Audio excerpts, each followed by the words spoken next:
Ừ chẳng hết.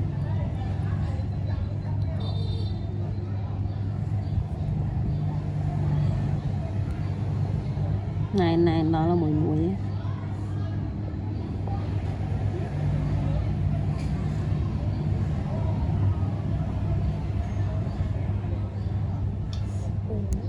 Ôi ôi ôi ôi. Khơi nhảy cắt là nó nhịp siêu hơi đó Hai bó đạn năng về mà vô trình vì trắng á bây giờ đưa năng ở cơ về láng vô trình tê ở cắt chơi nó còn thẳng đọc luôn rút nhôm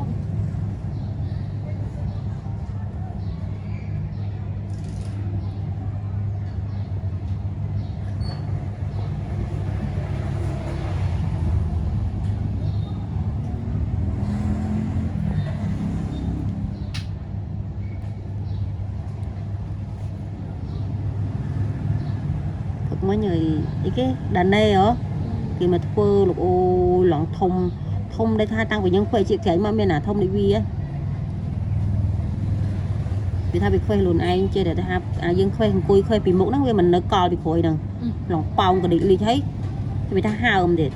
đỡ bạt hao bị mở nhưng khoe ôi thông tôi giọt ba nó phẳng mày nhá ban thọt đấy thọt chia mà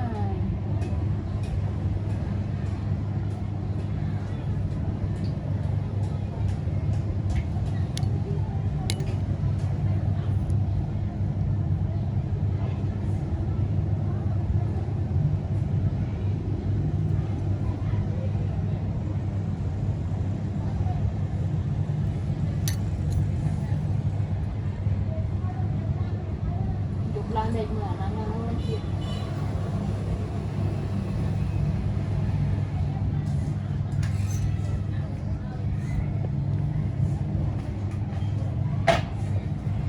chứ nó vừa sạch ở này này cũng mất rồi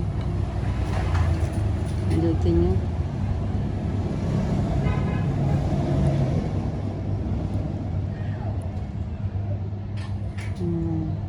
sực nhỉ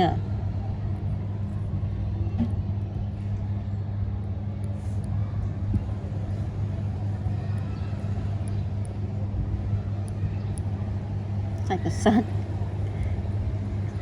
tự chớn cặp sạch đỏ co sạch phải khiêng kia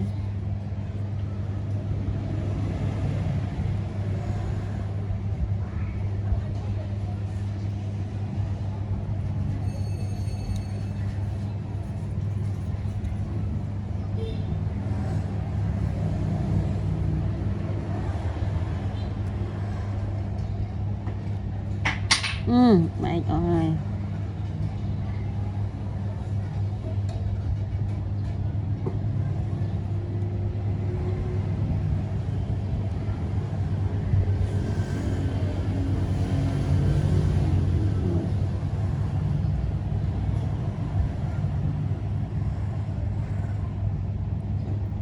này nữa chặt tay chơi phải cho mọt hay tật lên cho thế rồi ê chưa ní hay bạch ơn con con